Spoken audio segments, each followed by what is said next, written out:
Good morning, everyone. How are you doing today? So, I did not plan to do another Meet Kevin critique or review or reaction or whatever you call those videos, but he put out a video. I think this morning, at least I saw it this morning, talking about the big shift in real estate and three warnings. While I agree with 90% of the video, I do think there is one glaring, I don't know what you want to call it, disagreement that he and I would have. Now you've got to realize, Meet Kevin has been doing real estate, let's call it a decade. He was not directly involved in the run up from '02 to '06, which I saw firsthand. And maybe that's kind of just, he just doesn't have the experience.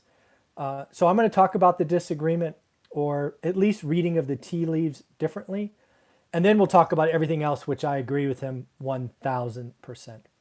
So in this particular video, he talks about two inflection points. And his first inflection point, which I disagree with wholeheartedly, his first inflection point is watching the investor owner occupant ratio. We are talking about residential, so this is fourplex and below. He starts off the discussion of this inflection point by establishing a baseline. And he talks about in any normal quarter or month, 9% of residential purchases are quote unquote investors, thus leaving 91% owner occupants. He then goes on to say, hey, we just had something unusual happen. We've almost had a near doubling of that in July, and shares with us that the number for July was 15% investor and 85% owner occupant. This is where he and I couldn't disagree more. And he goes on to say that that is proof positive that this is the time to be an investor. The fact that investors went from 9% of purchases to 15% of purchases means that we're finding value, that we are finding good deals, and now is the time to be an investor. He goes on to say that the time between 2016 and 2019 were worse times to be an investor. And I had to listen to that 2 or 3 times because I think he's got it ass backwards. When you are an investor, you want to be competing when there is less of you. So I would love to be buying in a market which was 99% owner occupant and 1% investor. Because owner occupants go after one set of things. And I say this as someone who bought a lot of property in 2010. This is before Kevin started. In 2010, investors were nowhere to be found. Nowhere. There was inventory stacking on the MLS. Bam, bam, bam, bam, bam, bam. And we were buying stuff hand over fist for land value. Kevin, unfortunately, hasn't been through that cycle. He doesn't realize that you want less investors, not more. And in fact, the rise from 9% to 15% is a yellow, if not red flag. What I teach and talk about, what I do in my market every day, is I look for great deals. And when investors come out of the woodwork and go from 9% to 15%, that is a sign that the lemmings are coming in, because investors may wear the hat of investors. They may get an investor loan, but most investors are lazy. They overpay.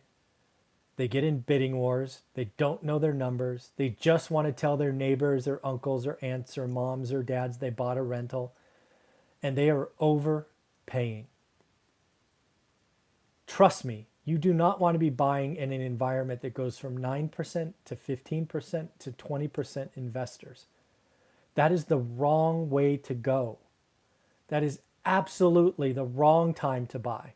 And the fact that Kevin says it was worse to be an investor from 2016 to 19, are you kidding me? Those were great times to be an investor. 2016 was probably the best time to be a Burr investor, which Kevin likes to talk about. How can he? He's a very smart young man, very smart, impeccable dresser, produces high quality stuff. But Kevin, I think in a year, 2, 3 years, you're going to look back at that inflection point and realize that you had it reversed. And it's okay. We all make mistakes. I think everything else in that video is dead on. I think your other inflection point around delinquencies is absolutely something to watch.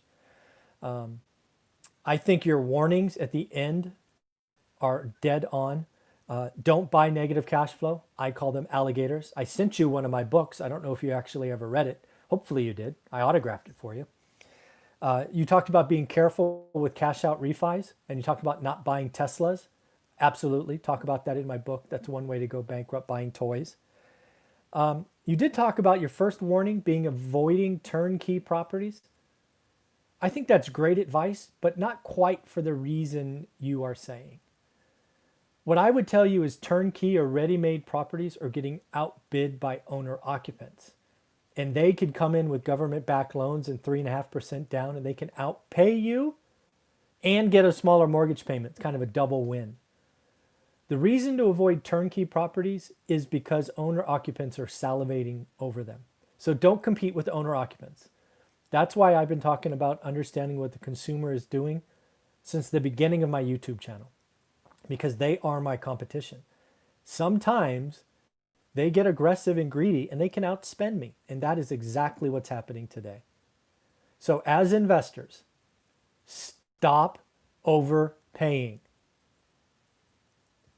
Hallway conversations, phone conversations now are going back to everybody's a real estate investor, just like 2005 and 6. And trust me, I sold 8 houses to investors in 06 and maybe early 07. It didn't turn out well. Just because there were a lot of investors and everybody was an investor, that doesn't make it a good time to buy. Kevin, I unfortunately disagree with you on that one point. But again, I think your 3 warnings are awesome. Don't buy negative cash flow. Be careful. Don't compete. Don't overbid for turnkey. And watch negative cash flow. I call them alligators, no alligators. I think your second inflection point is absolutely something to watch. It's going to all be about forbearance. It's certainly going to be a 2021 problem. But your first inflection point, Kevin, you might want to go back and look at that one. Because just because you can get an investment loan doesn't mean you're a good investor. My experience, when the herd comes out from 9% to 15% and then 18%, maybe where we're going, that's the wrong time to be an investor. So that's what I think. I promise I'm not going to do another Meet Kevin feedback video for at least a couple of weeks. I love the guy, I like what he does. I think he's helping lots of people. But I only did this because I just couldn't get by that one disagreement I have given my experience from 05, 06, 07.